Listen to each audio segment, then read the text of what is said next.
Halo sahabatku, selamat datang kembali di channel Jeritan Hati. Kali ini, kita akan mengikuti kisah seorang istri yang kaya raya, tetapi dikhianati dan diremehkan oleh suami serta ibu mertuanya sendiri. Bayangkan, harta bendanya dicuri, tapi saat ia menegur, ia malah ditampar dan dikunci di gudang. Kita akan lihat bagaimana Bella, sang tokoh utama, menemukan kekuatan dari masa lalu yang ia lupakan selama 15 tahun. Sudah siap untuk dibuat gregetan? Sebelum kita mulai, yuk buktikan dukunganmu. Jangan lupa like, subscribe channel ini, dan tinggalkan jejak di kolom komentar dengan mengetik nama, asal kota, dan kata hadir. Mari kita mulai, inilah bab 1 dari kisah. Aku memergoki ibu mertuaku curi perhiasan dan uangku. Tapi saat aku menegurnya suamiku malah menamparku lalu mengunciku di gudang, matilah kamu di sini. Kutelepon seseorang YG15. Pernah kuhubungi dan ini yang terjadi. Bella adalah wanita yang memiliki segalanya, setidaknya di mata orang lain. Ia tinggal di sebuah rumah mewah warisan mendiang ayahnya, memiliki kehidupan yang mapan, dan seorang suami bernama Vino yang selalu terlihat lembut di depan umum. Namun, di balik senyum yang ia tunjukkan setiap hari, hati Bella mulai merasakan keretakan yang perlahan merusak kedamaiannya. Sejak beberapa bulan terakhir, Bella sering menemukan kejanggalan kecil yang terus-menerus terjadi di dalam rumah tangganya. Kejanggalan itu dimulai dari hilangnya sejumlah uang tunai yang ia simpan di dalam laci meja riasnya. Bella bukanlah tipe wanita yang boros atau pelupa. Ia memiliki catatan keuangan yang rapi dan selalu teliti dalam menghitung setiap pengeluaran. Awalnya, ia berpikir mungkin ia yang salah meletakkan uang tersebut. Ia mencoba mengabaikannya, menenangkan dirinya sendiri bahwa itu hanyalah kekeliruan kecil. Namun, pola itu terus berulang. Seminggu kemudian, uang yang ia siapkan untuk membayar tagihan bulanan hilang tanpa jejak.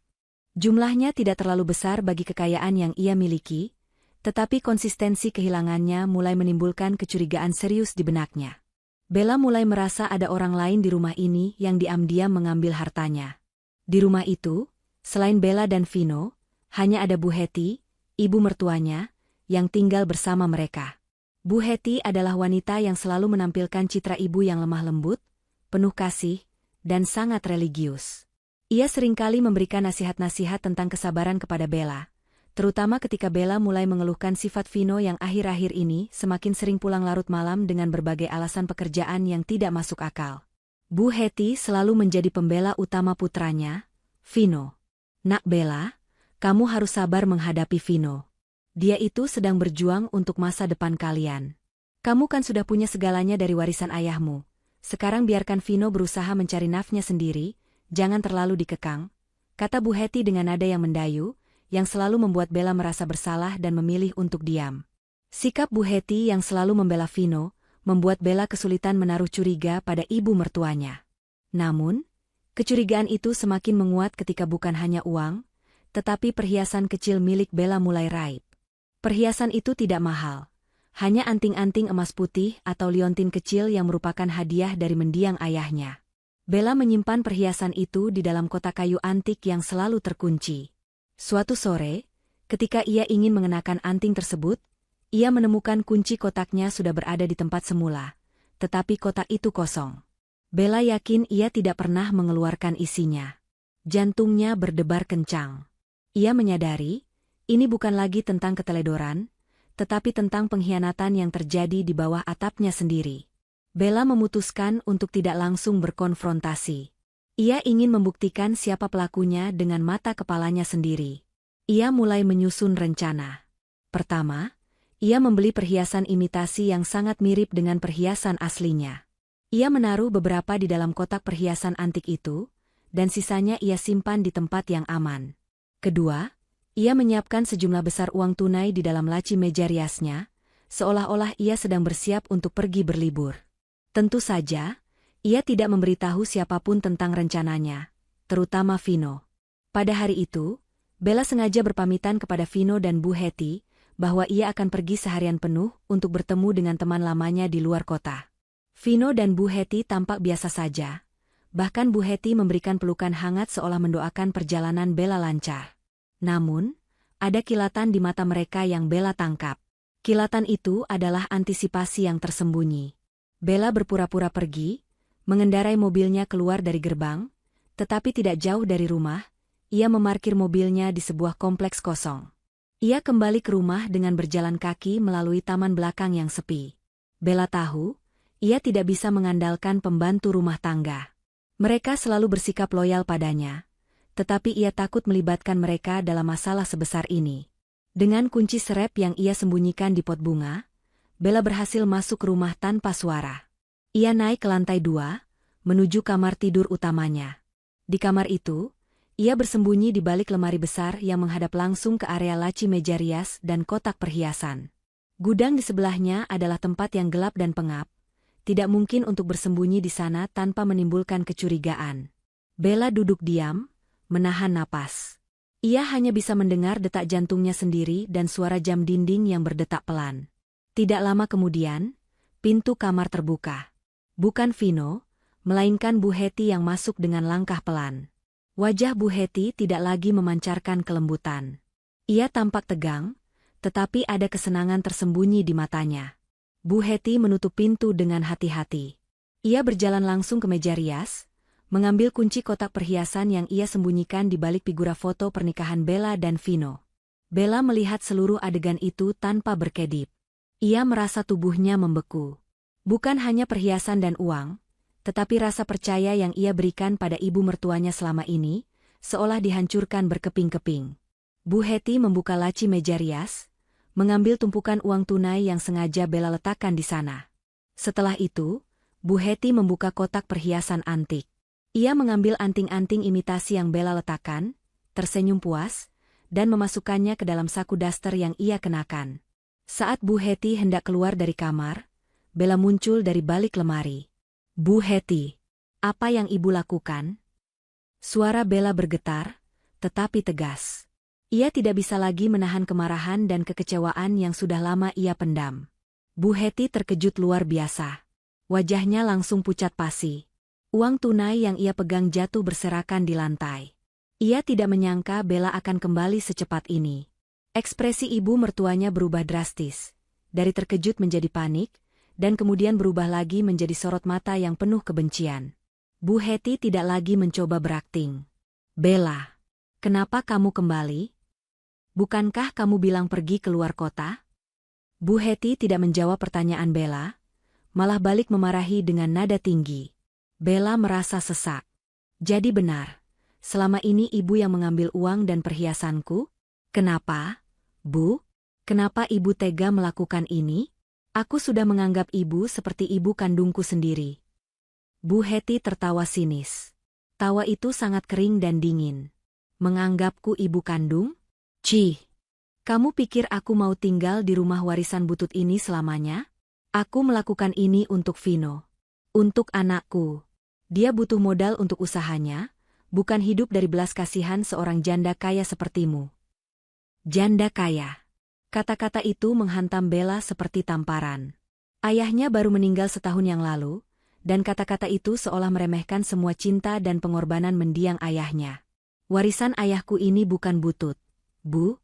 Ini adalah rumahku. Dan Vino? Apa Vino tahu ibu mencuri? Atau jangan-jangan Vino terlibat? Bella menuntut jawaban. Tepat saat itu, pintu kamar didorong terbuka dengan kasar. Vino berdiri di ambang pintu. Ekspresinya menunjukkan bahwa ia telah mendengar seluruh percakapan. Ia tidak terkejut, melainkan marah besar karena rahasia mereka telah terbongkar. Vino melihat uang berserakan di lantai dan Bu Hetty yang menangis histeris. Lagi. Ada apa ini ribut-ribut? Teriak Vino. Bu Hetty langsung memanfaatkan keadaan. Ia jatuh ke lantai, memegangi dadanya seolah terkena serangan jantung. Vino, tolong ibu, nak. Ibu difitnah. Bella menuduh ibu mencuri, padahal ibu hanya mau membersihkan laci ini. Dia memfitnah ibu. Bella menatap Vino, matanya memohon agar suaminya itu menggunakan akal sehatnya. Vino, jangan percaya. Aku memergoki Ibu Hetty mengambil uang dan perhiasanku. Tadi dia baru saja mengaku. Vino tidak mendengarkan. Ia melangkah maju, wajahnya memerah karena amarah. Di mata Vino, Ibunya adalah segalanya, dan Bella, sang istri, hanyalah sumber uang yang bisa ia kendalikan. Vino menghiraukan air mata dan kejujuran Bella. Ia hanya melihat Bu Hetty yang sedang berakting sebagai korban. Diam kamu, Bella. Berani-beraninya kamu memfitnah ibuku? Apa kurangnya harta yang kamu miliki, sampai-sampai kamu menuduh ibuku sendiri mencuri receh? Teriak Vino. Bella mencoba meraih tangan Vino. Vino, dengarkan aku sebentar saja. Aku punya bukti. Namun, perkataan Bella terhenti di tenggorokan. Vino mengangkat tangannya tinggi-tinggi. Dengan kekuatan penuh, tamparan keras mendarat di pipi Bella. Suara tamparan itu memenuhi kamar, seolah merobek selaput tipis kejujuran yang tersisa di rumah itu. Tubuh Bella terhuyung, ia jatuh terduduk di lantai, merasakan sensasi panas dan sakit yang luar biasa di pipinya. Air matanya bukan lagi air mata kekecewaan, tetapi air mata pengkhianatan yang paling kejam. Vino menatap Bella dengan pandangan penuh kebencian, bukan seperti suami pada istri, tetapi seperti tuan pada budaknya. Bu Hetty yang tadinya berakting menangis, kini tersenyum tipis di balik punggung Vino. Rasa sakit di pipi Bella tidak sebanding dengan sakit yang menghantam ulu hatinya. Ia terdiam di lantai, menatap Vino yang kini berdiri tegak di hadapannya, dipenuhi amarah yang membabi buta. Vino tidak menunjukkan penyesalan sedikitpun setelah menampar istrinya. Sebaliknya, ia tampak puas seolah telah menegakkan keadilan untuk ibunya. Bu Hetty, yang kini sudah berdiri tegak, mendekati putranya, mengusap punggung Vino seolah ia yang baru saja menjadi korban. Bella melihat jelas senyum kemenangan yang tersungging di bibir Bu Hetty. Sandiwara mereka telah mencapai klimaks yang kejam. Berani-beraninya kamu membuat ibuku menangis dan memfitnah beliau di rumah ini. Bella, desis Vino, suaranya dingin dan penuh ancaman. Kamu pikir dengan hartamu, kamu bisa memperlakukan ibuku seenaknya. Bella mencoba bangkit, tetapi kepalanya terasa pusing. Ia menggeleng lemah. Aku tidak memfitnah, Vino. Aku hanya mengatakan yang sebenarnya. Ibu Hetty sendiri yang mengakui kalau dia mengambilnya untukmu. Kalian berdua bekerja sama, bukan? Suara Bella terdengar serak, menahan tangis yang mendesak keluar. Pengakuan Bella itu justru semakin memicu kemarahan Vino. Ia merasa harga dirinya diinjak-injak, karena kebenaran tentang motifnya terbongkar. Vino tidak bisa menerima bahwa Bella, wanita yang ia anggap lemah dan mudah dibohongi, kini berdiri tegak menghadapi kebohongannya. Ia tidak peduli pada kerugian finansial yang menimpa Bella. Yang ia pedulikan adalah hilangnya kendali total atas istrinya dan sumber kekayaan mereka. Dasar wanita bodoh. Jangan pernah kamu menuduhku. Aku tidak butuh uang receh darimu dan ayahmu yang sudah mati itu. Vino membentak. Kata-katanya menusuk lebih dalam dari tamparannya tadi. Aku yang menanggung semua pengeluaranmu selama ini, aku yang menjagamu. Seharusnya kamu berterima kasih. Bu Hetty ikut menimpali. Ia maju ke depan, berdiri di sebelah Vino, seolah menegaskan persekutuan mereka. Betul kata Vino. Kamu itu seharusnya bersyukur dinikahi anakku. Kalau tidak, kamu akan hidup sendirian di rumah besar yang sepi ini. Sekarang, Ibu ingin kamu meminta maaf kepada ibu atas semua fitnahmu. Bella menatap bergantian antara Vino dan Bu Hetty. Ia menyadari bahwa selama ini ia telah hidup bersama dua orang asing yang hanya mengincar hartanya. Mereka bukan lagi keluarga, melainkan predator. Kepalanya kini tidak lagi pusing karena tamparan, tetapi karena menyadari betapa bodohnya ia selama ini. Ia menolak menuruti permintaan Bu Hetty. Aku tidak akan meminta maaf. Aku tidak bersalah, ujar Bella, suaranya kini terdengar tenang, menandakan ia telah mencapai titik balik antara kesedihan dan keberanian. Penolakan itu membuat Vino hilang akal. Ia menarik lengan Bella dengan kasar. Tarikan itu sangat kuat hingga Bella terhuyung dan kembali kehilangan keseimbangan. Vino menyeret Bella keluar dari kamar, menyusuri koridor lantai atas. Bu Hetty hanya berdiri mematung di kamar, menatap Bella yang diseret putranya, dengan senyum puas yang menjijikan. Ia sama sekali tidak berniat menghentikan Vino. Vino, lepaskan aku. Kamu mau membawaku kemana? Teriak Bella, berusaha melepaskan pegangan tangan suaminya yang seperti cengkeraman baja. Aku akan menempatkanmu di tempat yang seharusnya, tempat di mana kamu tidak bisa mengganggu urusan kami lagi. Tempat di mana kamu akan diam selamanya, balas Vino tanpa menoleh. Vino menyeret Bella menuruni tangga utama. Lutut Bella terbentur beberapa kali di anak tangga, tetapi Vino tidak peduli. Ia hanya ingin mengisolasi Bella agar ia dan ibunya bisa leluasa mengambil sisa harta dan mengurus perceraian tanpa keributan. Vino telah merencanakan ini sejak lama. Tamparan dan kecurigaan Bella hanya menjadi pemicu yang mempercepat eksekusi rencananya. Akhirnya, mereka sampai di ruang belakang, tempat yang jarang sekali disentuh, di mana terdapat sebuah gudang tua. Gudang itu dulunya adalah tempat penyimpanan perkakas kebun dan barang-barang bekas yang sudah tidak terpakai. Gelap, lembab, dan berbau apek. Bella selalu menghindari tempat itu. Vino membuka pintu gudang dengan tendangan keras, menimbulkan suara benturan yang memekakan telinga. Ia mendorong Bella masuk ke dalam kegelapan itu. Tubuh Bella terhempas ke lantai yang dingin dan berdebu, menabrak tumpukan karung bekas. Bella berusaha merangkak bangun. Vino, jangan lakukan ini. Kamu tidak punya hak mengurungku. Ini rumahku. Vino berdiri di ambang pintu, menghalangi sedikit cahaya yang masuk. Wajahnya adalah bayangan gelap yang penuh kebencian. Tentu saja aku punya hak. Aku suamimu. Dan kamu sudah tidak berguna lagi di sini. Sekarang, rasakan akibatnya karena berani melawan kami. Vino mengambil kunci gembok besar yang tersangkut di pinggangnya, kunci yang ia gunakan untuk mengamankan perkakas mahal. Ia dengan cepat menutup pintu gudang yang berat. Bella berteriak dari dalam, menggedor-gedor pintu dengan tangan gemetar. Vino, buka. Aku akan melaporkanmu. Aku akan memanggil polisi. Panggil saja. Tidak akan ada yang mendengarmu, Bella. Rumah ini jauh dari tetangga.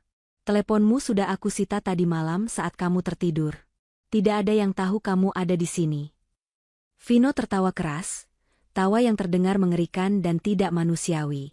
Kemudian, suara keras gembok yang dikunci bergema. Matilah kamu di sini, teriak Vino dari luar, suara terakhirnya penuh ancaman dan dendam. Setelah itu, yang terdengar hanyalah langkah kaki Vino yang menjauh, diikuti keheningan yang mencekam. Bella sendirian. Di dalam kegelapan yang pekat, dikelilingi bau jamur dan debu. Rasa sakit di pipi dan kakinya tidak lagi ia rasakan, berganti dengan ketakutan yang mendalam. Ia mencoba meraba-raba dinding gudang. Benar, tidak ada jendela. Pintu baja yang tebal itu tidak mungkin bisa ia dobrak. Air mata Bella tumpah. Ia menangis bukan karena ia takut mati, tetapi karena ia merasa benar-benar dikhianati dan ditinggalkan di dunia ini. Ia teringat akan mendiang ayahnya, Pak Hardy. Ayahnya adalah satu-satunya orang yang sangat ia sayangi dan yang paling menyayanginya. Ayahnya meninggal setelah sakit keras, meninggalkannya sendirian menghadapi intrik ini. Bella meraba sakunya. Ajaib, ia menemukan dompet kecil yang selalu ia bawa, yang isinya hanya kartu identitas dan sebuah kartu nama lusuh yang sudah menguning. Kartu nama itu diberikan oleh ayahnya 15 tahun yang lalu, saat ia masih remaja, sesaat setelah insiden besar yang membuat Pak Hashim, pengawal kesayangan ayahnya, dipecat karena dituduh berkhianat. Nomor ini hanya untukmu, Nak. Simpan baik-baik. Hubungi dia hanya jika kamu benar-benar dalam bahaya, saat semua orang berpaling darimu. Dia adalah orang yang paling bisa ayah percaya, bisik ayahnya kala itu. Bella tidak pernah menghubungi nomor itu. Setelah Pak Hashim dipecat, Bella pun sempat ikut membenci pria itu, meyakini rumor yang beredar bahwa Pak Hashim mencuri data penting perusahaan. Kini, setelah 15 tahun, dalam keadaan terperangkap, dianiaya, dan dikhianati oleh suaminya sendiri, Bella menyadari bahwa ia tidak punya pilihan lain. Vino telah mengambil ponselnya, tetapi di dalam dompet kecil itu, ada ponsel darurat berukuran mini yang ia simpan khusus di bagian tersembunyi. Ponsel itu sangat tua, tetapi masih berfungsi. Dengan tangan gemetar, di tengah kegelapan yang menyesakan, Bella menyalakan ponsel mini itu. Cahaya redupnya menjadi satu-satunya sumber penerangan.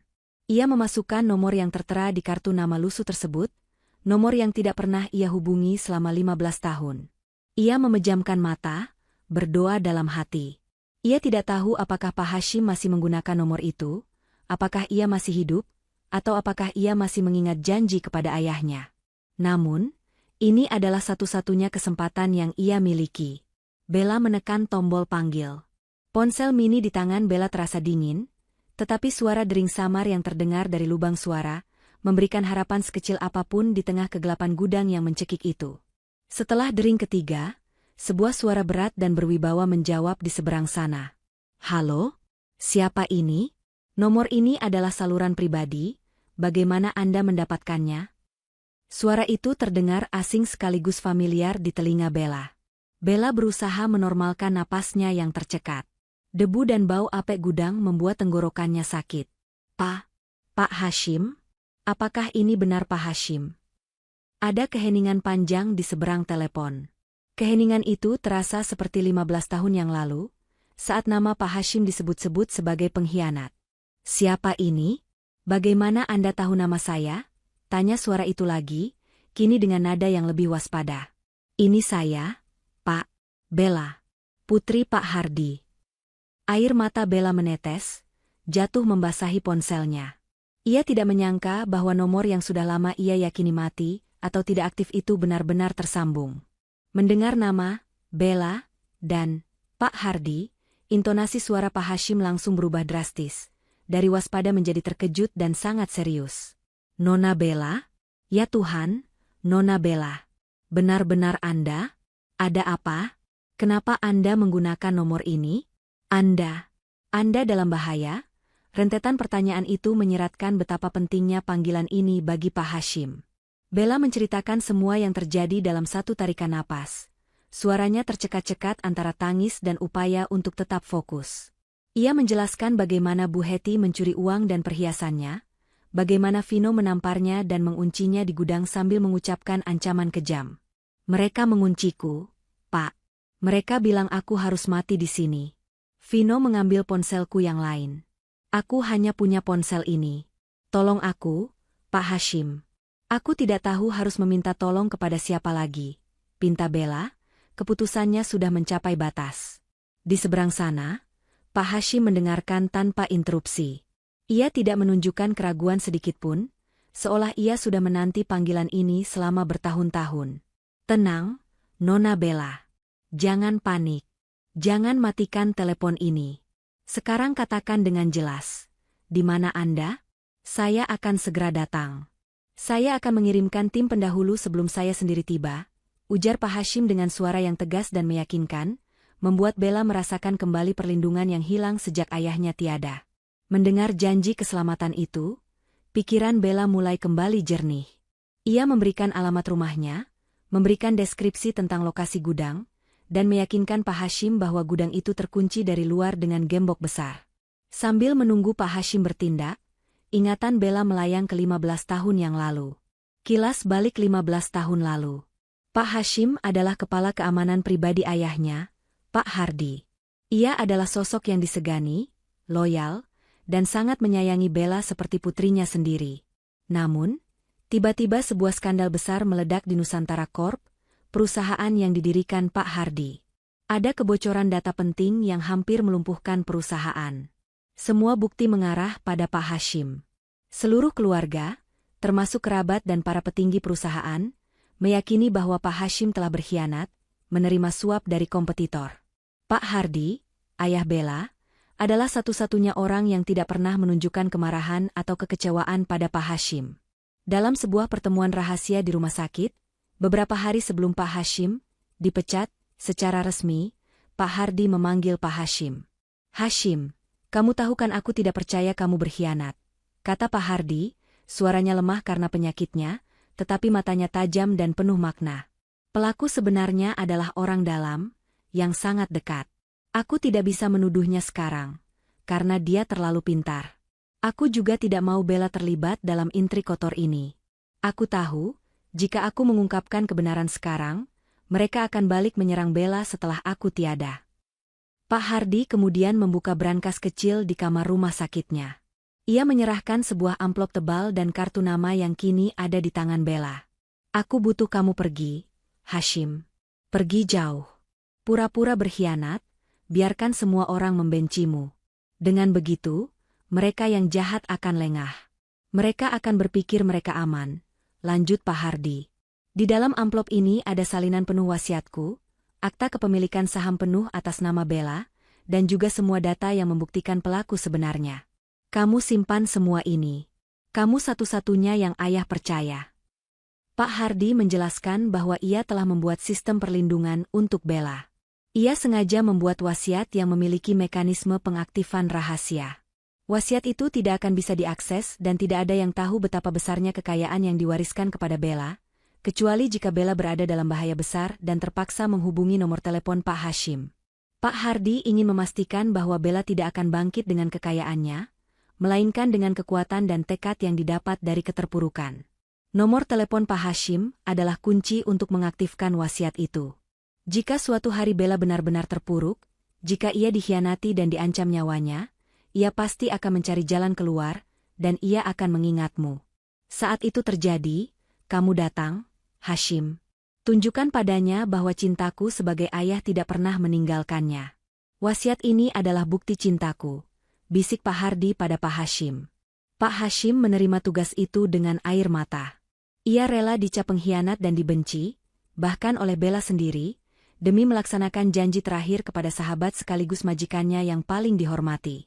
Ia kemudian meninggalkan kota, membangun kembali karirnya di tempat yang sangat jauh, menjadi kepala keamanan di sebuah perusahaan multinasional yang disegani. Selama 15 tahun, ia tidak pernah mengganti nomor telepon itu, selalu menanti panggilan yang ia harapkan tidak pernah datang. Akhir kilas balik. Kembali ke masa kini, di gudang. Pak Hashim berbicara lagi di telepon. Nona Bella, tim pendahulu saya sudah bergerak. Mereka adalah tim profesional yang akan tiba dalam waktu 15 menit. Mereka akan membebaskan Anda dan memastikan Vino serta Ibu Hetty tidak akan lolos. Saya sendiri akan menyusul, membawa dokumen penting milik almarhum ayah Anda. Anda akan baik-baik saja. Bella mendengar kata-kata itu. Ia tidak lagi merasa takut. Ia merasa seperti seorang putri yang akhirnya ditemukan kembali oleh ksatria yang diutus ayahnya. Kekuatan emosi ini lebih besar dari rasa sakit di pipi atau kedinginan di gudang. Bella menyadari bahwa ia tidak pernah sendirian. Ayahnya sudah merencanakan semuanya. Tiba-tiba, dari luar terdengar suara mobil memasuki halaman rumah, diikuti teriakan panik dari Bu Hetty. Pak Hashim telah bertindak cepat. Nona Bella, mereka sudah tiba. Tetap tenang. Saya akan segera menghubungi tim saya untuk berkomunikasi dengan Anda, ujar Pak Hashim sebelum mengakhiri panggilan. Bella memejamkan mata, memeluk ponsel mini itu erat-erat. Ia menunggu dalam kegelapan, tetapi kini kegelapan itu terasa penuh harapan. Vino dan Bu Hetty pasti sedang panik, dan Bella tahu, ini baru permulaan dari pembalasan yang dirancang oleh takdir. Pembalasan yang tidak pernah mereka duga datang dari seorang pengkhianat yang setia. Suara mobil yang memasuki halaman rumah semakin jelas, diikuti deru langkah kaki yang teratur dan tegas. Suara-suara itu bukan suara tamu biasa, melainkan langkah kaki profesional yang terlatih. Di dalam gudang yang gelap, Bella tersenyum tipis. Ia tahu, Pak Hashim tidak main-main. Di luar, teriakan Bu Hetty terdengar memecah keheningan. Teriakan itu bukan lagi tangisan pura-pura seperti di kamar, melainkan teriakan panik yang tulus. Siapa kalian? Berani-beraninya masuk rumah orang tanpa izin, teriak Bu Hetty. Sebuah suara pria dengan nada komando yang tenang menjawab, kami dari tim keamanan khusus. Kami menerima laporan ancaman nyawa dan penyekapan. Kami harus segera memeriksa properti ini. Bu Hetty semakin histeris. Tidak ada penyekapan. Kalian salah alamat. Kami ini keluarga baik-baik.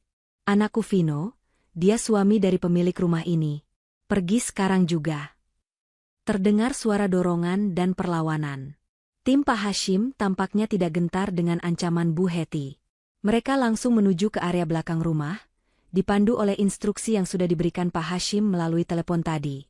Vino, yang baru saja selesai membersihkan sisa-sisa pertengkaran di kamar, turun ke bawah dengan wajah bingung.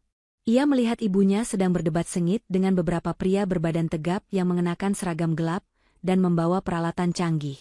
Vino merasa yakin, mereka bukan polisi, tetapi kehadirannya sangat mengganggu rencananya. Ada apa ini, Bu? Siapa mereka? Tanya Vino, berusaha terlihat berwibawa. Mereka gila, nak. Mereka mencari istri yang disekap. Mereka pasti kiriman dari musuh bisnis ayahmu dulu. Bu Hetty berbisik panik kepada Vino. Vino mencoba mengusir mereka dengan nada mengancam.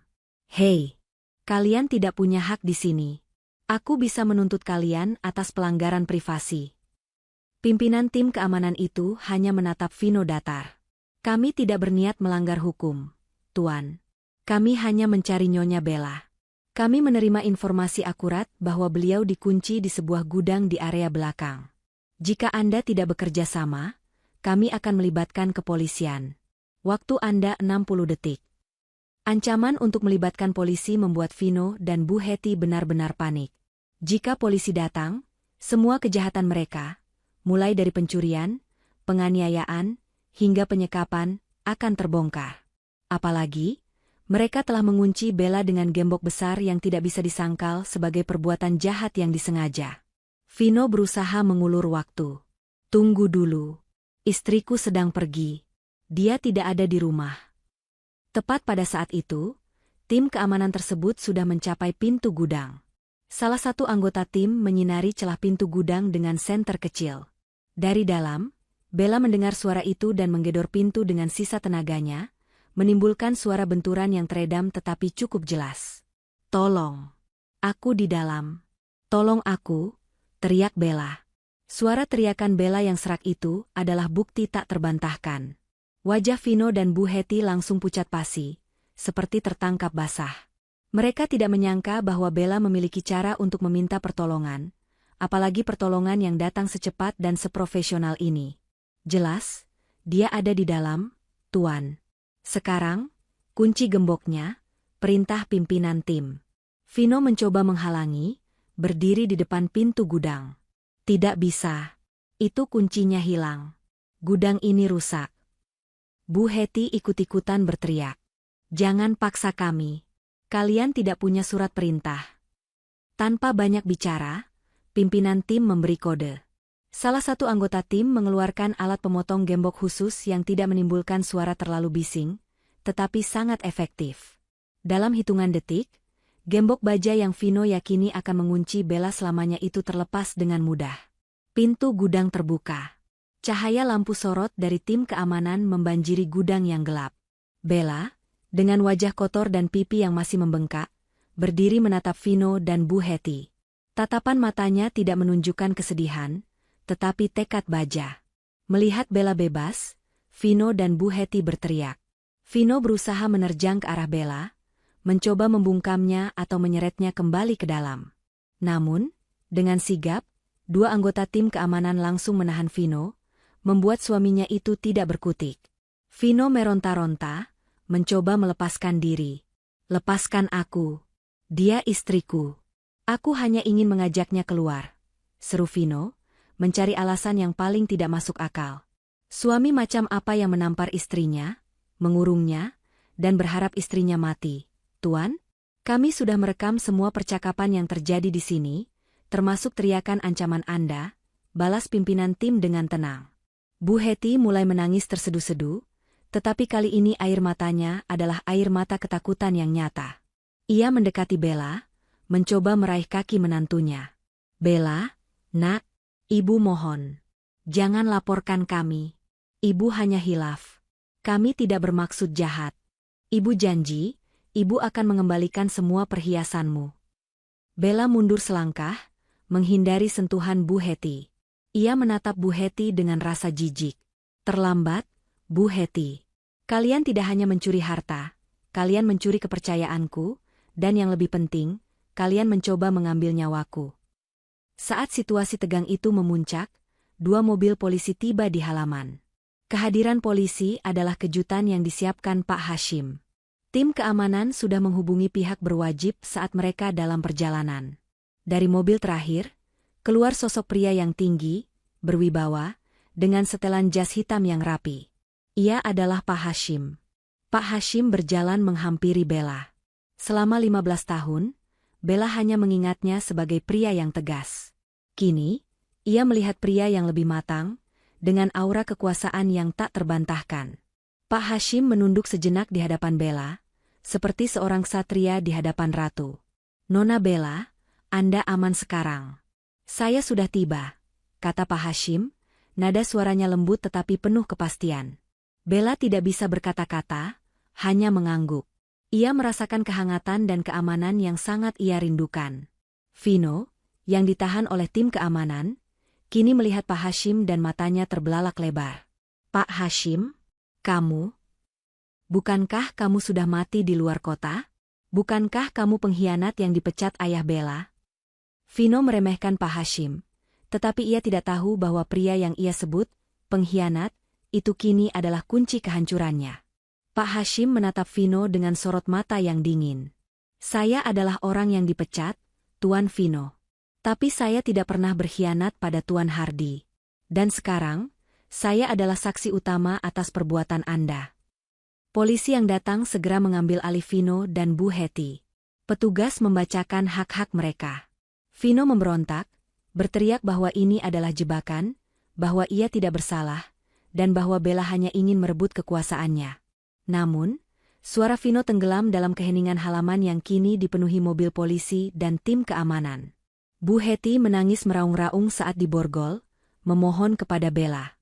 "Bella, jangan lakukan ini. Kasihan Vino. Dia anakmu." "Dia anakmu, Bu Hetty." "Bukan anakku," jawab Bella, suaranya mantap, memutus semua ikatan emosional yang tersisa.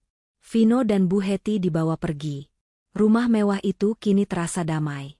Bella berdiri di depan gudang yang baru saja menjadi kuburannya, di samping Pak Hashim. Ia menyentuh bekas tamparan di pipinya, lalu menarik napas lega. Ia selamat, tetapi perjuangan baru saja dimulai. Setelah menyaksikan Vino dan Bu Hetty dibawa pergi oleh polisi, Bella tidak lagi merasakan kelegaan yang instan, melainkan kekosongan yang dalam. Seluruh energi emosionalnya terkuras habis. Pak Hashim menyadari kondisi Bella. Ia segera membawa Bella menjauh dari rumah itu, ke sebuah cafe house milik perusahaan tempat Pak Hashim bekerja, tempat yang aman, terpencil, dan sangat terjamin keamanannya.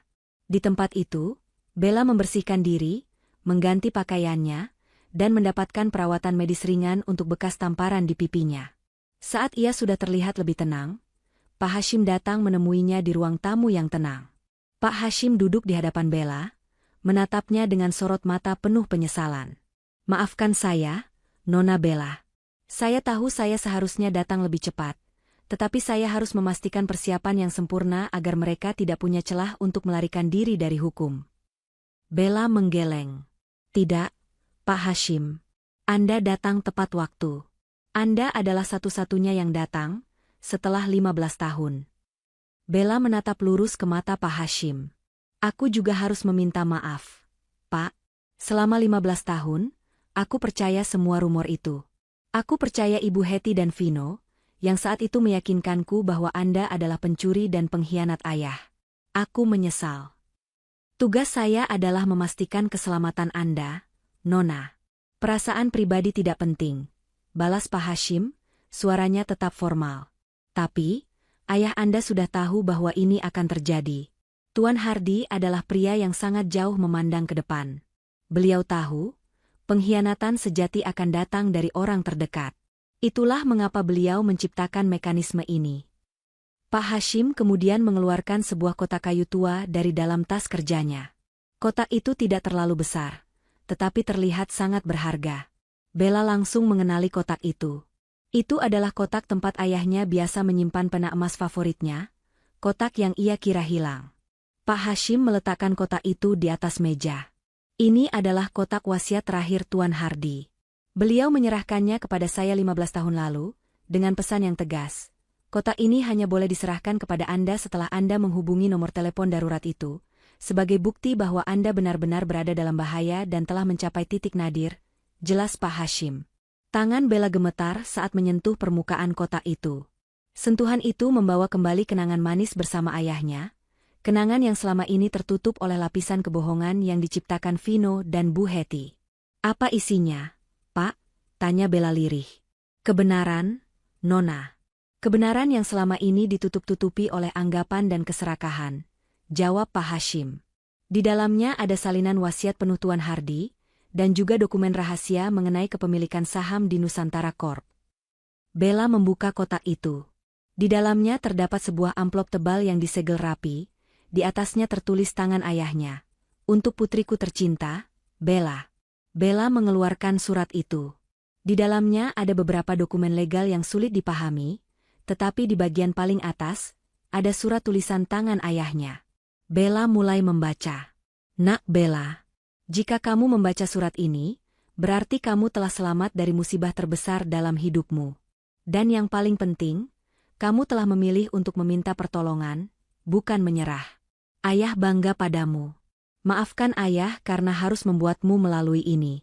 Ayah tahu, saat ayah sakit, ada banyak serigala di sekitar kita, terutama yang paling dekat. Mereka tidak melihatmu sebagai manusia, melainkan sebagai wadah harta. Ayah sengaja membiarkanmu menghadapi mereka. Ayah tahu kamu kuat, tapi kamu perlu diuji. Gudang itu, tamparan itu, pengkhianatan itu adalah ujian terakhir yang akan membuka matamu. Mengenai uang dan perhiasan yang hilang, jangan khawatir. Itu tidak seberapa. Ayah sengaja meninggalkan sedikit umpan, agar mereka yang serakah merasa aman dan berani bertindak.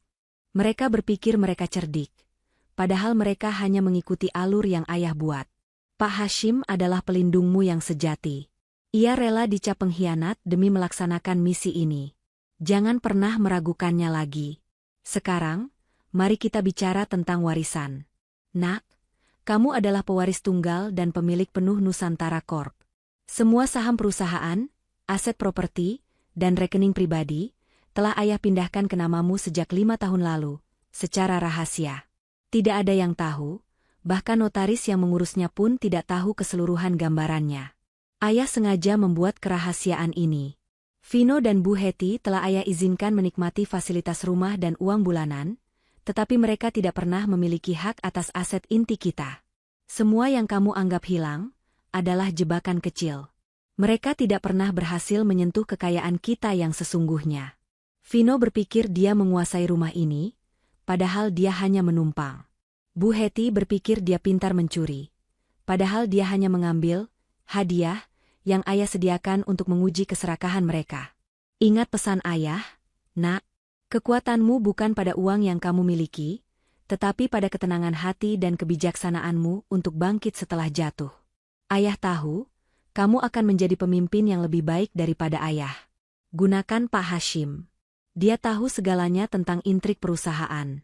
Dia akan membantumu. Mulailah hidup barumu, bukan sebagai istri yang dikhianati, tetapi sebagai CEO yang berdaulat. Ayah mencintaimu, nak. Saat Bella selesai membaca surat itu, air matanya jatuh membasahi kertas. Kali ini, air mata itu bukan karena kesedihan, melainkan karena keharuan dan cinta yang tak terhingga dari seorang ayah. Ayahnya tidak pernah meninggalkannya. Ayahnya hanya memastikan ia akan bangkit sebagai wanita terkuat di waktu yang tepat. Ayahnya telah merencanakan pembalasan terindah, yang berujung pada kebebasan Bella seutuhnya. Pak Hashim hanya diam, membiarkan Bella tenggelam dalam perasaannya. Ia telah menyaksikan momen ini dalam imajinasinya selama 15 tahun. Setelah keheningan yang panjang, Bella mendongak, matanya kini berkilat penuh tekad. Bella yang lembut telah mati di gudang, dan kini lahir Bella yang baru, pewaris sejati Nusantara Corp. Pak Hashim, ujar Bella, suaranya kini tenang dan tegas. Aku siap. Tolong bantu aku. Aku ingin semua urusan hukum dengan Vino dan Bu Hetty diurus secepatnya. Aku ingin mengaktifkan kepemilikanku atas Nusantara Corp dan mengumumkan diriku sebagai CEO. Tentu, Nona Bella. Saya sudah mempersiapkan semuanya. Dokumen-dokumen legal sudah siap ditandatangani.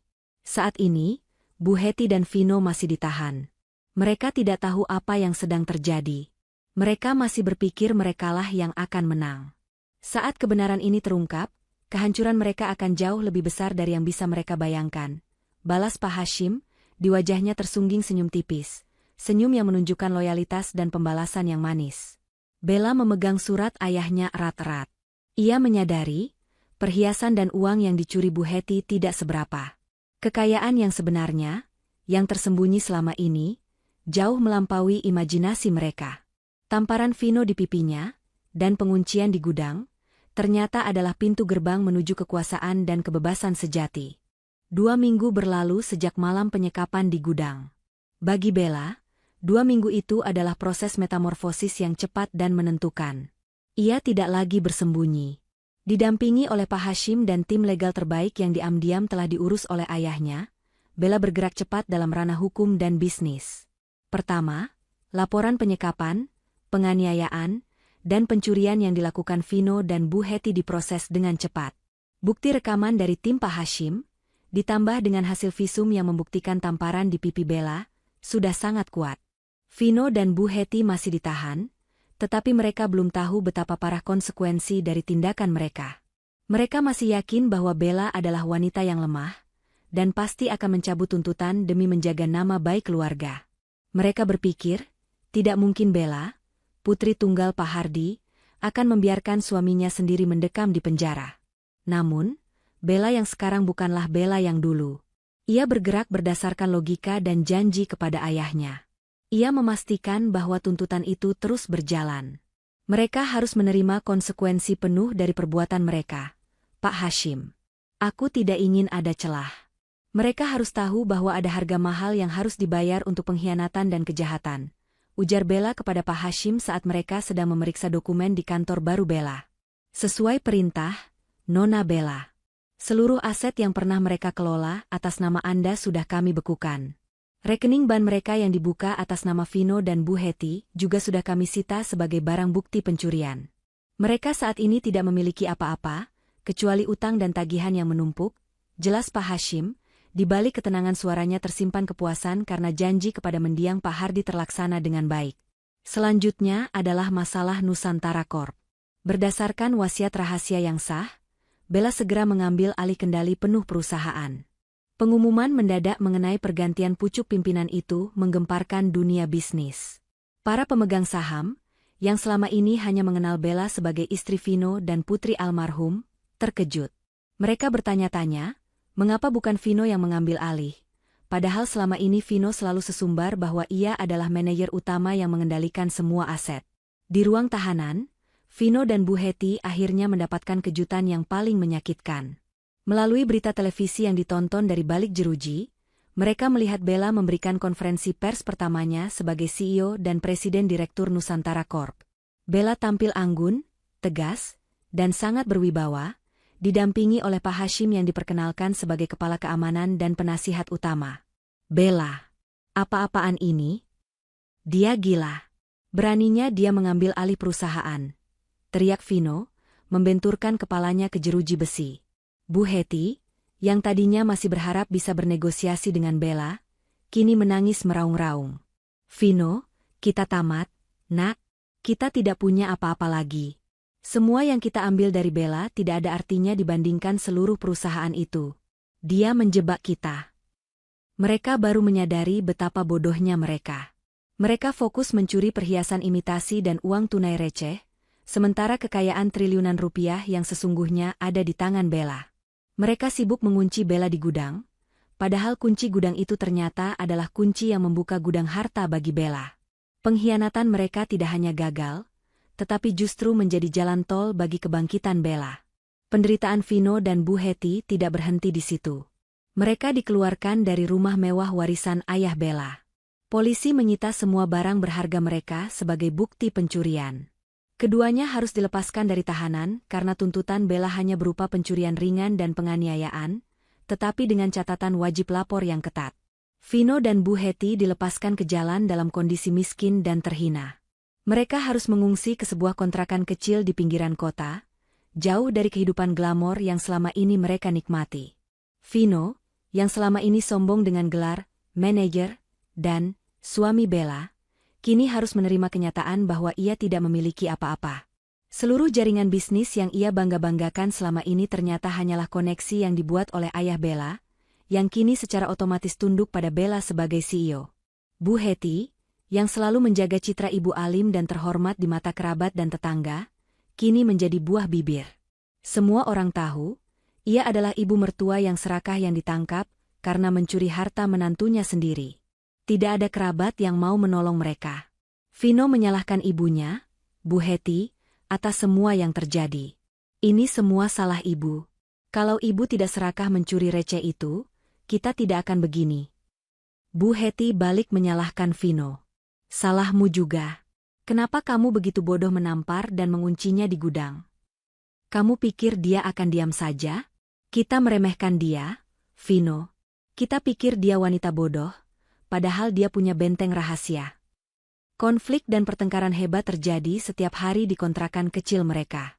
Mereka yang dulunya bersekutu dalam kejahatan, kini berbalik saling menyalahkan dalam kemiskinan dan penderitaan. Mereka terpuruk dalam kehancuran yang mereka ciptakan sendiri. Sementara itu, Bella justru tumbuh semakin kuat di balik meja CEO. Ia bekerja keras, didampingi Pak Hashim yang tidak hanya berfungsi sebagai kepala keamanan, tetapi juga sebagai mentor dan penasihat terpercaya, yang memahami visi almarhum ayahnya. Bella menutup pintu rapat-rapat pada masa lalunya. Ia tidak lagi memikirkan Vino dan Bu Hetty. Fokusnya kini adalah menjalankan Nusantara Corp dan membuktikan kepada dunia bahwa ia adalah pewaris yang layak, bukan hanya boneka yang dikendalikan oleh suami atau harta. Bella tahu, ia telah berhasil melewati titik tergelap dalam hidupnya. Tamparan dan gudang yang menguncinya adalah pelajaran berharga yang membuka jalan menuju kekuasaan dan kemandirian sejati, persis seperti yang direncanakan ayahnya 15 tahun yang lalu. Kekuatan ayahnya, Pak Hardy, terus melindunginya bahkan dari alam kubur. Setelah beberapa minggu hidup dalam kemiskinan dan keterasingan, Vino dan Bu Hetty mencapai titik terendah.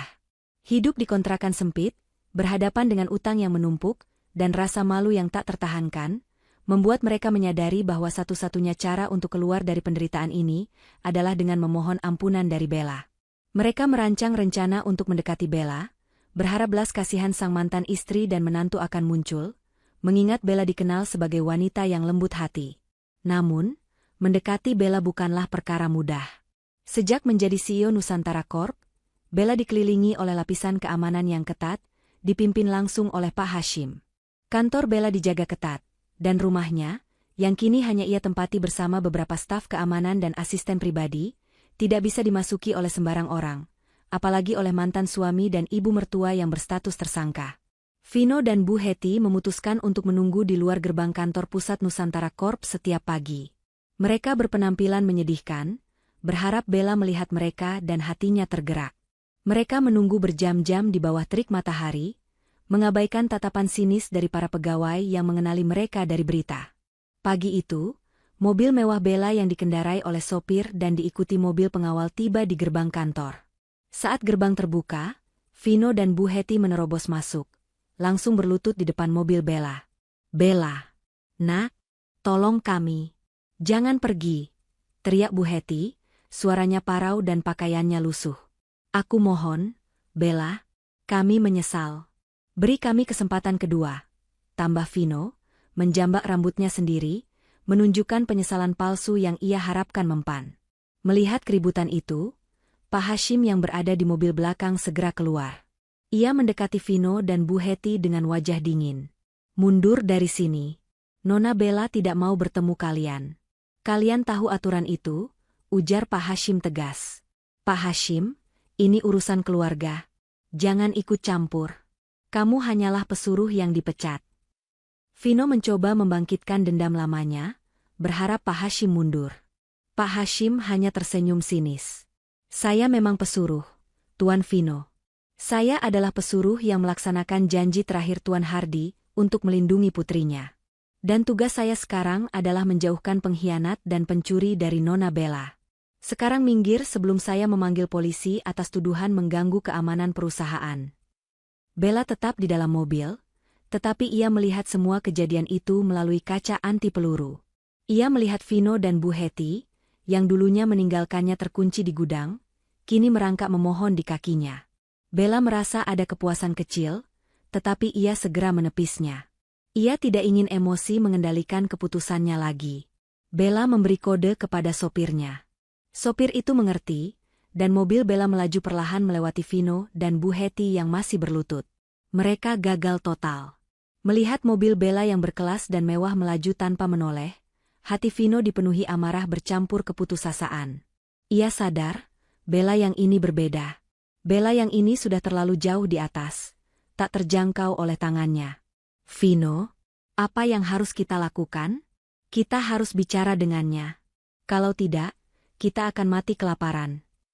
Bu Hetty menangis, memukul lengan Vino. Kita akan cari cara lain. Ibu, jangan khawatir. Dia tidak bisa terus-menerus menghindari kita, jawab Vino, meskipun ia tahu usahanya hampir mustahil. Mereka mencoba berbagai cara. Vino mengirim surat permohonan maaf yang panjang, penuh dengan janji-janji palsu, ke kantor Bella. Bu Hetty mencoba menghubungi beberapa kerabat lama Bella, memohon agar mereka menjadi perantara. Semua usaha itu sia-sia. Pak Hashim menyaring setiap surat dan panggilan. Pak Hashim tahu, mereka tidak tulus. Mereka hanya ingin kembali menikmati kemewahan yang pernah mereka sia-siakan. Setelah beberapa hari terus-menerus gagal, Vino menemukan ide baru. Ia tahu, Bella sangat menyayangi ayahnya, Pak Hardy. Ia memutuskan untuk menggunakan nama almarhum ayah Bella sebagai senjata terakhir. Vino dan Bu Hetty berhasil mendapatkan izin menemui Bella di kantornya, berpura-pura ingin membahas masalah warisan peninggalan ayah Bella, Pak Hardy, yang belum tuntas. Bella setuju, tetapi hanya di ruang rapat yang dijaga ketat, dan hanya didampingi oleh Pak Hashim dan tim legalnya. Pertemuan itu adalah momen yang sangat tegang. Bella duduk di kepala meja, mengenakan setelan bisnis yang elegan, terlihat sangat berkuasa. Sementara Vino dan Bu Hetty, dengan pakaian seadanya, duduk di ujung meja, tampak kecil dan tidak berdaya. Silakan, Tuan Vino dan Bu Hetty. Kalian punya 5 menit. Katakan apa yang ingin kalian bicarakan, ujar Bella, suaranya formal dan tanpa emosi. Vino memulai dengan nada sedih yang dibuat-buat. Bella, nak, kami datang bukan untuk meminta harta. Kami datang karena kami merindukanmu. Kami sadar kami salah, kami minta maaf. Tapi, kamu tidak bisa membiarkan Ibu Hetty hidup seperti ini. Ibu sudah tua. Ingat, Ibu pernah menjadi ibu kedua bagimu. Kami hanya ingin kembali ke rumah itu, Bella. Kami janji tidak akan mengganggumu. Kami hanya ingin kembali ke tempat yang pernah menjadi rumah kami. Bu Hetty menambahkan, air mata mengalir deras. Bella membiarkan mereka bicara. Ia melihat akting mereka, dan ia merasa muak. Aku tidak datang untuk mendengar drama kalian, balas Bella dingin. Jika ini tentang masalah hukum, kalian bisa berbicara dengan tim legalku. Aku sudah memperjelas tuntutan hukumku atas penganiayaan dan pencurian. Vino kemudian memainkan kartu terakhirnya. Baiklah, jika kamu tidak mau memaafkan kami, setidaknya ingatlah ayahmu, Pak Hardy. Beliau adalah orang yang pemaaf. Beliau pasti tidak ingin melihat putrinya menahan dendam. Bukankah lebih baik kamu mengikuti nasihat ayahmu dan memaafkan kami, seperti yang dia ajarkan? Mendengar nama ayahnya disalahgunakan untuk menutupi kejahatan mereka, Bella tidak bisa menahan diri lagi. Ia bangkit dari kursinya. Wajahnya menunjukkan amarah yang terkendali, tetapi mematikan. Jangan pernah kalian sebut nama ayahku di hadapanku lagi, ujar Bella, suaranya meninggi. Ayahku memang mengajarkanku untuk memaafkan, dan ya, aku memaafkan kalian. Vino dan Bu Hetty saling pandang, senyum lega mulai muncul di wajah mereka. Mereka pikir mereka berhasil. Tetapi, lanjut Bella, menjeda sejenak, membuat Vino dan Bu Hetty menahan napas. Memaafkan adalah untuk kedamaian hatiku sendiri, bukan untuk mengembalikan kalian ke dalam hidupku. Ayahku juga mengajarkanku tentang konsekuensi. Aku memaafkan pengkhianatan kalian, tetapi hukum harus ditegakkan. Bella menatap Vino lurus-lurus. Kalian bilang aku harus ingat ayahku? Tahukah kalian? Justru karena ayahkulah aku bisa duduk di sini sekarang. Beliaulah yang merancang skenario ini 15 tahun lalu. Perhiasan dan uang yang kalian curi itu hanyalah jebakan. Ayahku sudah tahu kalian akan berkhianat. Kalian mengunciku di gudang, padahal kunci gudang itu ternyata adalah kunci yang membuka seluruh kekayaan Nusantara Corp atas namaku. Pengakuan Bella itu menghantam Vino dan Bu Hetty seperti palu godam. Mata mereka terbelalak kaget. Mereka tidak bisa lagi berakting. Mereka baru menyadari, mereka bukan hanya dikhianati, tetapi dimainkan, sejak awal. Tamparan yang mereka berikan pada Bella ternyata adalah batu pijakan bagi kebangkitan Bella, yang dirancang oleh ayahnya yang setia. Bu Hetty menjerit tanpa suara. Sementara Vino hanya bisa merosot di kursinya, menyadari bahwa ia telah kalah total, tidak hanya dari Bella, tetapi juga dari mertuanya yang sudah meninggal. Vino dan Bu Hetty meninggalkan kantor Nusantara Corp dalam keadaan linglung. Kata-kata Bella tentang bagaimana ayahnya, Pak Hardy, telah merancang kehancuran mereka sejak 15 tahun yang lalu, terus terngiang di telinga mereka. Mereka bukan hanya pencuri yang gagal, tetapi pion yang dimainkan dalam permainan catur besar seorang pria yang telah meninggal. Di dalam taksi yang membawa mereka kembali ke kontrakan, Bu Hetty menangis tanpa henti. Tangisannya kini bercampur dengan ratapan penyesalan dan ketakutan yang mendalam. Ia menyadari, semua tindakan jahatnya selama ini, termasuk memfitnah Pak Hashim 15 tahun lalu, ternyata hanya memuluskan rencana Pak Hardy. Dia tahu, Vino, ayahmu tahu segalanya. Dia sengaja membiarkan kita mencuri receh agar kita lengah. Kita ini bodoh, Vino. Kita mengorbankan segalanya demi uang yang tidak ada artinya. Bu Hetty meratapi nasibnya, menyalahkan kecerobohan dan keserakahannya sendiri. Vino duduk diam, tatapan matanya kosong. Ia tidak lagi marah, tetapi hancur. Dulu, ia adalah menantu yang sombong, selalu menganggap dirinya lebih unggul dari Bella. Ia selalu sesumbar akan mengambil alih Nusantara Corp. Kini, ia tahu bahwa selama ini ia hanya berperan sebagai badut, yang diberi kebebasan mengambil sedikit uang receh dari istri yang ia anggap bodoh. Tamparan yang ia berikan pada Bella kini terasa seperti menampar wajahnya sendiri, karena tamparan itu adalah sinyal bagi kebangkitan Bella. Di kontrakan sempit yang lembab, pertengkaran mereka berlanjut, kali ini bukan karena saling menyalahkan, tetapi karena menyadari kebodohan kolektif mereka. Kamu bilang Bella itu lemah. Kamu bilang dia manja. Kamu bilang dia tidak akan pernah bisa mengurus perusahaan. Hardik Bu Hetty pada putranya. Dan ibu bilang kita harus mengambil perhiasan itu diam-diam agar kita punya modal. Ibu bilang itu harta gonogini. Kita bodoh, ibu. Kita percaya pada kebohongan kita sendiri. Balas Vino, suaranya putus asa. Mereka menyadari, segala fasilitas yang mereka nikmati, rumah mewah, mobil, kartu kredit, semuanya berasal dari warisan Bella, yang hanya bersifat pinjaman tak tertulis. Begitu mereka berkhianat, semua fasilitas itu ditarik tanpa ampun. Sementara Vino dan Bu Hetty terjerumus dalam depresi dan kehancuran mental, Bella justru semakin memantapkan dirinya di puncak kekuasaan. Bella mengadakan pertemuan internal besar pertamanya dengan seluruh dewan direksi dan manajer utama Nusantara Corp. Sebelumnya, banyak dari mereka yang ragu terhadap kemampuan Bella. Mereka lebih mengenal Vino sebagai manajer yang berambisi, meskipun arogan. Namun, saat Bella berbicara, mereka semua terdiam. Bella menyampaikan visinya dengan jelas, didukung oleh data-data yang sangat detail dan akurat, yang semuanya disiapkan oleh Pak Hashim. Bella tidak menggunakan emosi masa lalunya, tetapi menggunakan kecerdasannya dan warisan ilmu bisnis dari ayahnya. Mulai hari ini, Nusantara Corp akan beroperasi dengan integritas penuh. Saya tidak akan mentolerir kerugian, kebohongan, atau pengkhianatan dalam bentuk apapun. Pengkhianatan tidak hanya merusak bisnis, tetapi juga menghancurkan kepercayaan, ujar Bella, suaranya bergema di ruang rapat. Bella secara terbuka juga menjelaskan posisinya di perusahaan. Ia mengumumkan bahwa semua rumor tentang perebutan kekuasaan adalah palsu. Saya adalah pewaris tunggal dan sah Nusantara Corp sejak 5 tahun lalu. Almarhum ayah saya, Pak Hardy, telah merencanakan transisi ini dengan sangat matang. Pak Hashim, yang selama ini dicap buruk, adalah orang yang paling loyal, yang menjalankan amanah ayah saya. Semua aset utama perusahaan tidak pernah tersentuh oleh pihak luar, tegas Bella. Pengumuman itu secara efektif menutup semua celah yang mungkin digunakan Vino dan Bu Hetty untuk merebut kembali aset atau nama baik mereka. Dengan begitu, Bella tidak hanya mengamankan perusahaan, tetapi juga membersihkan nama Pak Hashim, mengembalikan kehormatan mantan pengawal yang telah berkorban 15 tahun demi dirinya.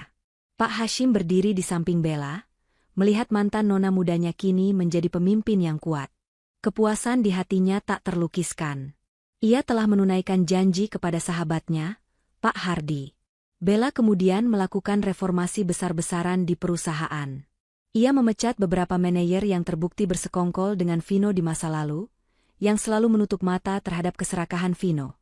Bella menunjukkan bahwa ia bukan hanya seorang CEO, tetapi juga seorang hakim yang adil. Ia tidak bertindak impulsif, tetapi berdasarkan data dan bukti yang telah dikumpulkan Pak Hashim selama bertahun-tahun. Di sisi lain, Vino dan Bu Hetty semakin terpuruk. Mereka menerima surat panggilan resmi dari pengadilan terkait kasus penganiayaan dan pencurian. Mereka juga menerima surat pemberitahuan dari bank bahwa semua rekening mereka ditutup, dan seluruh utang yang dulu diklaim oleh Vino sebagai modal usaha, kini harus dilunasi secara pribadi. Puncak kehancuran emosional Vino adalah ketika ia mencoba melamar pekerjaan di beberapa perusahaan rekanan lama. Mereka semua menolak mentah-mentah. Tidak ada satupun perusahaan di kota itu yang mau menerima seorang pria yang dicap sebagai mantan suami CEO Nusantara Corp yang dipenjara karena mencuri uang receh istrinya. Reputasi Vino hancur total, lebih parah dari kebangkrutan finansial. Ia tidak bisa lagi menggunakan nama besar Bella atau ayah Bella untuk menopang hidupnya. Bu Hetty jatuh sakit. Stres dan depresi membuatnya harus dirawat di klinik kecil. Vino tidak memiliki uang yang cukup untuk membawanya ke rumah sakit yang layak. Dalam kondisi yang menyedihkan itu, Vino akhirnya mengirimkan satu pesan terakhir kepada Bella melalui asisten pribadi. Pesan itu tidak lagi berisi ancaman atau penyesalan palsu. Pesan itu hanya berisi satu kalimat pendek. Bella, aku salah besar. Aku merindukanmu. Aku rindu ayahmu. Bella membaca pesan itu di ruang kerjanya yang megah. Ia melihat pesan itu sebagai pengakuan kekalahan total. Vino tidak merindukannya, tetapi ia merindukan kenyamanan dan perlindungan yang ia dapatkan dari harta ayahnya. Bella menghapus pesan itu dan melanjutkan pekerjaannya. Ia tahu, babak hidupnya yang lama sudah berakhir. Ia kini memiliki pintu yang baru, pintu yang dibuka oleh cinta dan pengorbanan ayahnya. Hari yang dinantikan akhirnya tiba. Persidangan untuk kasus penganiayaan dan pencurian yang melibatkan Vino dan Bu Hetty digelar. Kasus ini menarik perhatian publik karena melibatkan mantan suami dan ibu mertua dari CEO Nusantara Corp yang baru, Bella. Di ruang sidang, ketegangan terasa begitu nyata.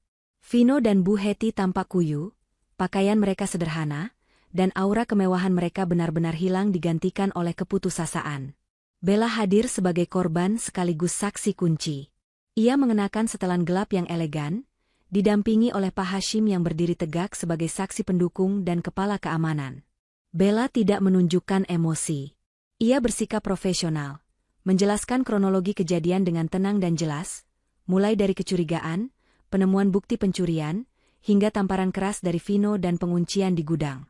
Saat giliran Vino dan Bu Hetty memberikan pembelaan, mereka hanya bisa merangkai kata-kata penyesalan yang klise. Vino menangis terseduh-seduh, memohon ampunan kepada hakim dan, yang utama, kepada Bella. Yang mulia hakim, saya akui saya bersalah karena emosi. Tamparan itu adalah kesalahan terbesar saya. Saya mencintai Bella, yang mulia. Saya hanya hilaf karena saya terlalu mencintai ibu saya, Bu Hetty, dan saya tidak terima ibu saya dituduh mencuri, ujar Vino, air matanya membasahi pipi. Meskipun ia berusaha terdengar tulus, kata-katanya masih saja terkesan menempatkan Bu Hetty sebagai inti masalah. Bu Hetty tidak jauh berbeda. Ia memohon belas kasihan, menggunakan usianya sebagai alasan. Saya mohon, Nak Bella, ibu mohon. Jangan masukkan ibu ke penjara. Ibu sudah tua, ibu janji akan bertobat. Ibu hanya ingin kembali menjalani sisa hidup ibu dengan tenang. Hakim kemudian meminta Bella untuk memberikan pernyataan penutup, yang akan sangat memengaruhi keputusan akhir. Semua mata tertuju pada Bella. Vino dan Bu Hetty menatapnya penuh harap, berharap Bella akan menunjukkan sifat pemaafnya yang dulu. Bella berdiri tegak. Ia menarik napas panjang, kemudian mulai berbicara dengan suara yang lantang dan jelas, tanpa celah. Yang mulia hakim, saya berterima kasih atas proses hukum yang adil ini. Mengenai tuntutan saya terhadap Tuan Vino dan Bu Hetty, saya ingin menyatakan dua hal yang berbeda namun saling berkaitan, ujar Bella. Yang pertama, mengenai emosi dan hati nurani. Saya telah memaafkan Tuan Vino dan Bu Hetty. Saya memaafkan mereka atas pengkhianatan dan perbuatan jahat yang mereka lakukan, termasuk tamparan keras dan penguncian di gudang itu. Saya memaafkan mereka bukan demi mereka, tetapi demi kedamaian hati saya sendiri. Ayah saya, Pak Hardi, mengajarkan saya bahwa dendam hanya akan meracuni jiwa. Jadi, secara pribadi, saya memaafkan semua perbuatan mereka. Mendengar kata, memaafkan, raut wajah Vino dan Bu Hetty langsung berubah. Senyum lega mulai muncul, mereka berpikir persidangan ini akan berakhir dengan damai, dan mereka akan bebas. Namun, Bella belum selesai. Ia melanjutkan dengan intonasi yang lebih tegas. Yang kedua, mengenai hukum dan keadilan. Meskipun saya memaafkan secara pribadi, saya tidak bisa membiarkan kejahatan penganiayaan dan pencurian berlalu tanpa konsekuensi. Tuan Vino dan Bu Hetty telah melanggar hukum, dan perbuatan mereka tidak hanya melukai saya, tetapi juga mengkhianati kepercayaan mendiang ayah saya. Bella menjeda sejenak, menatap lurus ke arah Vino. Mereka tidak hanya mencuri perhiasan dan uang. Mereka mencuri waktu dan ketenangan. Saya menuntut keadilan, Yang Mulia. Keadilan bukan untuk menghukum mereka seumur hidup, tetapi untuk memberikan pelajaran bahwa setiap perbuatan memiliki konsekuensi hukum yang harus ditanggung. Bella kemudian menoleh ke arah Pak Hashim. Pak Hashim menyerahkan sebuah dokumen yang sudah disiapkan tim legal. Yang Mulia Hakim, tim legal saya telah mengajukan tuntutan denda perdata maksimal atas kerugian moral dan material yang saya alami. Selain itu, saya meminta agar Tuan Vino dan Bu Hetty dikenakan hukuman percobaan yang diawasi ketat, serta diwajibkan melakukan kerja sosial sebagai bentuk pertanggungjawaban sosial mereka, jelas Bella. Tuntutan Bella mengejutkan semua orang di ruangan itu. Bella tidak menuntut hukuman penjara yang lama, yang berarti ia masih menunjukkan belas kasihan. Tetapi, tuntutan denda perdata yang diajukan nilainya sangat besar, ditambah lagi dengan hukuman kerja sosial dan pengawasan ketat, yang akan membuat kehidupan Vino dan Bu Hetty tidak nyaman dan terikat pada hukum selama bertahun-tahun. Bella memaafkan, tetapi ia menutup semua pintu kesempatan bagi mereka untuk kembali hidup mewah. Vino dan Bu Hetty yang tadinya senang mendengar kata, memaafkan, kini kembali tenggelam dalam keputusasaan. Mereka tahu, dengan status mereka yang bangkrut total, denda perdata sebesar itu tidak mungkin bisa mereka lunasi. Hidup mereka akan terus terlilit utang dan pengawasan. Hakim mendengarkan dengan saksama. Setelah mempertimbangkan bukti-bukti, pernyataan tulus Bella tentang pengampunan pribadi, dan tuntutan hukum yang realistis, Hakim menjatuhkan putusan. Vino dan Bu Hetty dinyatakan bersalah atas pencurian dan penganiayaan. Mereka dijatuhi hukuman kurungan penjara singkat yang sudah terbayarkan oleh masa penahanan mereka sebelumnya, tetapi dikenakan denda perdata yang harus dibayarkan kepada Bella, serta masa percobaan wajib lapor selama 3 tahun, dan kewajiban kerja sosial. Putusan itu adalah kemenangan total bagi Bella. Keadilan ditegakkan tanpa harus mencemari hatinya dengan dendam berkepanjangan. Di luar ruang sidang, Vino berusaha mendekati Bella untuk terakhir kalinya. Wajahnya dipenuhi air mata penyesalan yang kini terasa lebih tulus. Bella, aku benar-benar minta maaf. Aku menyesal meremehkanmu. Aku menyesal menamparmu. Kamu benar. Kamu adalah wanita yang kuat, ujar Vino, suaranya parau. Bella menatap Vino tanpa kebencian, tetapi juga tanpa kehangatan. Aku sudah memaafkanmu, Vino, tapi kamu harus menanggung konsekuensinya. Ambil semua ini sebagai pelajaran, bukan sebagai hukuman. Pergilah dan mulailah hidup barumu. Bu Hetty, yang kini sudah lemah, hanya bisa menangis sambil memegangi lengan Vino. Ia tidak berani menatap Bella. Mereka berdua berjalan menjauh, menuju kehidupan baru yang penuh dengan kerja keras, utang, dan pengawasan. Mereka telah kehilangan segalanya, bukan karena Bella jahat, tetapi karena ayah Bella cerdas dan Bella bertindak bijaksana. Bella menatap punggung mereka yang semakin menjauh. Ia menyadari, gudang dan tamparan itu adalah akhir dari babak hidupnya yang penuh kesedihan. Dan kini, ia benar-benar bebas. Ia adalah CEO yang dihormati, wanita yang mandiri, dan putri yang membuktikan kekuatan cinta ayahnya. Setelah persidangan selesai, keheningan baru yang mendamaikan menyelimuti kehidupan Bella. Ia menutup pintu rapat-rapat pada masa lalunya. Kini, ia tidak lagi menghabiskan waktu memikirkan Vino dan Bu Hetty yang sibuk menjalani hukuman percobaan dan kewajiban kerja sosial. Hidupnya berfokus penuh pada Nusantara Corp. Bella membuktikan kepada seluruh dewan direksi dan publik bahwa ia tidak hanya layak, tetapi juga cakap memimpin perusahaan warisan ayahnya. Di bawah kepemimpinan Bella, Nusantara Corp mengalami lonjakan signifikan. Ide-ide segar dan manajemen yang jujur yang diterapkan Bella, didukung oleh integritas tanpa batas dari Pak Hashim, membuat perusahaan itu semakin disegani. Pak Hashim kini tidak hanya berfungsi sebagai kepala keamanan dan penasihat utama, tetapi juga sebagai mentor pribadi Bella dalam segala aspek kehidupan dan bisnis. Suatu sore yang tenang, Bella dan Pak Hashim duduk di ruang kerja pribadi Bella. Bella sedang menandatangani beberapa dokumen penting. Pak Hashim berdiri di sampingnya, mengawasi dengan tatapan mata yang penuh kehormatan. Pak Hashim, terima kasih. Bukan hanya karena Anda telah menyelamatkan nyawa saya, tetapi karena Anda telah mengembalikan kehormatan saya dan nama baik ayah saya, ujar Bella, menutup pena emas milik ayahnya yang selalu ia gunakan. Itu adalah janji saya kepada Tuan Hardy, Nona Bella. Dan janji itu kini telah terbayar lunas. Saya telah melihat Anda bangkit. Tuan Hardy pasti sangat bangga, jawab Pak Hashim. Ia kemudian berbicara dengan nada yang sedikit berbeda, lebih lembut. Namun, sekarang masa pengujian sudah selesai. Saya sudah menyelesaikan misi yang diberikan Tuan Hardy 15 tahun yang lalu. Sudah saatnya saya kembali ke perusahaan saya, Nona. Tugas saya di sini sudah selesai. Mendengar kata-kata itu, hati Bella tiba-tiba terasa kosong. Pak Hashim bukan lagi sekadar karyawan atau pengawal, ia adalah satu-satunya tautan hidup yang tersisa dengan cinta tulus ayahnya. Ia adalah satu-satunya orang yang tahu kebenaran penuh tentang masa lalunya dan yang berjuang tanpa pamrih. Pak Hashim, tidak bisakah Anda tetap di sini? Saya membutuhkan Anda.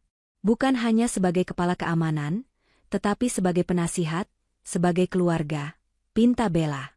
Pak Hashim tersenyum tipis. Nona Bella, Anda tidak lagi membutuhkan perlindungan saya secara fisik.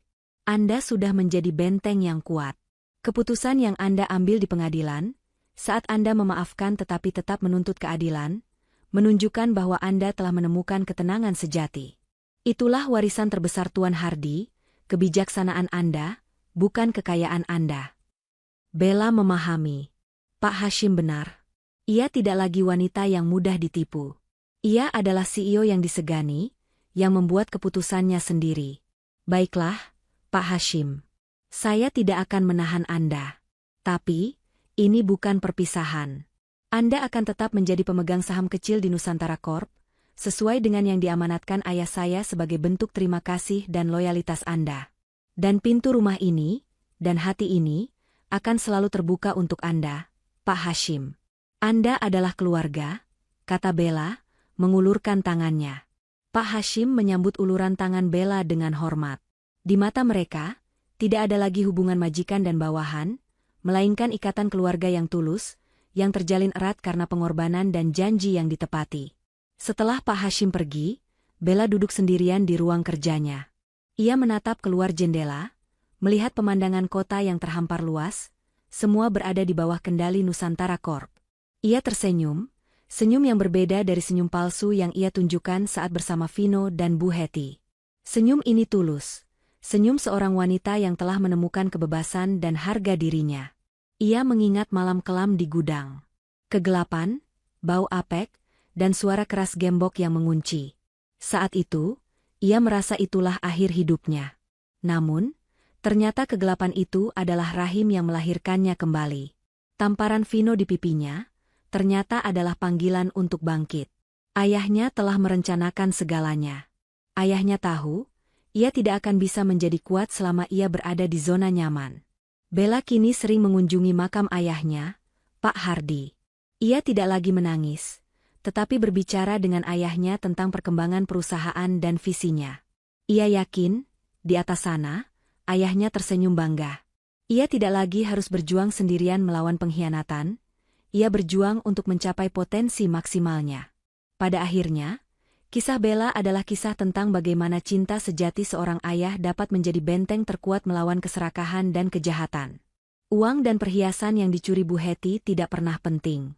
Yang terpenting adalah ketaatan Pak Hashim, kecerdasan Pak Hardy, dan yang paling utama, kekuatan Bella untuk memaafkan dan bangkit. Bella menutup buku catatan keuangannya, beranjak dari kursi kebesarannya. Ia berjalan menuju jendela, menatap matahari terbenam yang indah. Ia bukan lagi wanita yang dikurung di gudang. Ia adalah pemilik segalanya, yang memilih untuk hidup dalam ketenangan dan kemandirian. Pintu masa lalunya tertutup selamanya, dan di hadapannya terhampar pintu baru yang penuh dengan harapan dan kehormatan. Bella telah menemukan ketenangan sejati, membuktikan bahwa seorang wanita yang dikhianati dapat membalikan keadaan dengan kebijaksanaan dan dukungan dari cinta yang tak pernah mati. Pesan moralnya. Pengkhianatan yang paling kejam seringkali datang dari orang terdekat. Namun, kekuatan sejati bukan terletak pada seberapa besar kekayaan kita, melainkan pada kebijaksanaan kita untuk memaafkan tanpa melupakan konsekuensi, dan kemampuan kita untuk bangkit dari titik terendah dengan cinta sejati dari orang yang mengasihi.